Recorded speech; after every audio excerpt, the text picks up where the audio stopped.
Here's the big challenge of life. You can have more than you've got because you can become more than you are. That's the challenge. And of course, the other side of the coin reads, unless you change how you are, you'll always have what you got. I have found in my experience that income does not far exceed personal development. Now, sometimes income takes a lucky jump, but sure enough, unless you grow out where it is, it'll usually come back where you are. Life has strange ways. If somebody hands you $1 million, best you become a millionaire quickly, so you get to keep the money. Otherwise, sure enough, it'll disappear. Somebody once said, if you took all the money in the world, divided it up equally among everybody, it would soon all be back in the same pockets. Incredible. Success is something you attract, not something you pursue. Success is looking for a good place to stay. So instead of going after it, you work on yourself. Personal development. See, the major question to ask on the job is not what are you getting? The major question to ask on the job is what are you becoming? See, the big question is not what am I getting paid here? The big question is what am I becoming here? Because true happiness is not contained in what you get. Happiness is contained in what you become. So that's our major subject for tonight, personal development. Of all the assignments Mr. Schoaf gave me at age 25, this was probably the most difficult. In fact, I'm still working on this one. I think it's an unending challenge to see what you can become. The next subject is called Basic Laws. And it's good to study the basics. And I call these basics primarily because they come from the Bible.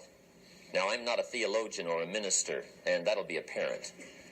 But Mr. Schoaf taught me that the Bible was a good textbook for ideas and stories and success equations, how to live the better life. I found out that was true.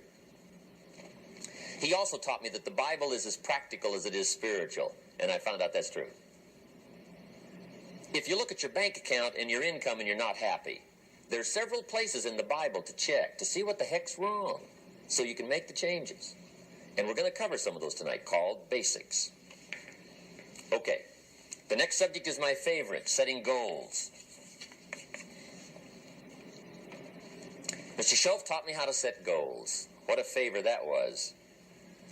One morning at breakfast, shortly after I met him, he said, Jim, let me see your current list of goals, and let's go over them and talk about them. He said, maybe that's the best way I can help you get a better direction started. And I said, I don't have a list. He said, well, is it out in the car or home somewhere? I said, no, sir. I don't have a list anywhere. He said, well, young man, that's where we got to start. He said, I can tell you right now, if you don't have a list of your goals with you, he said, I can guess your bank balance within a few $100s. Which he did. And that got my attention. I said, you mean my bank balance would change if I had a list of goals? He said, drastically. That day, I became a willing student how to set goals. And sure enough, learning how to set goals changed my life. And I often wondered why no one had ever taught me how to set goals up until age 25.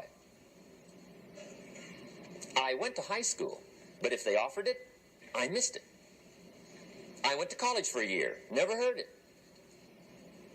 I worked for Sears. Really? And to my knowledge, Sears never taught it. Right? How to set goals. So here I am, age 25, married, my family's starting, I've been to college, I'm working, and I still don't know how to set goals. But fortunately, when I was 25, I met the man who taught me how, and it revolutionized my whole life. Economically, socially, personally, it's incredible. So I want to share with you tonight what Mr. Schoaf shared with me, how to set goals. It can be a life changer. Okay.